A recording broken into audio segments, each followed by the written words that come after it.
Hello guys! Welcome to my mini vlog! At dahil andito po kami sa Nagano-ken at galing po kami sa Hanamomo na Bulaklak, dito po kami kakain ngayon sa Onihira. Ito po yung famous na soba dito sa Nagano-ken or Nagano Prefecture, Japan. After namin mag-order at habang hinihintay namin yung aming pagkain, bumili muna kami ng pasalubong kina mama. Ito yung napili namin, ang sarap daw nito, sabi ng asawa ko. At ayan, dumating na yung order namin. Nagulat ako, ang laki ng lagay ng soba. Ito pala yung in-order namin. Saninmai soba at tempura moriawase. First time ko pa naman kumain ng ganito kalaking lagay ng soba. At ayan, pinagsaluhan na namin. At ayan, yung asawa ko nauna nang kumain. Gutom na yan kasi anong oras na rin kaming kumain. And ang lakas pa ng ulan sa labas. Alam nyo ba guys, na ngayon lang ulit kami nakakain ng soba ng asawa ko. Kaya ayan, ang dami niya in-order.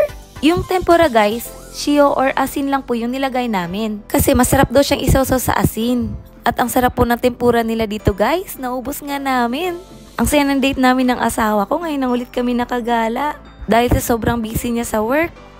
Ayan, sabi niya, ako daw unang kumain yan. Sabi ko, ang laki kasi, ikaw muna kumain. At alam niyo ba guys, ang sarap ng soba dito guys at ang dami mga kumakain dito.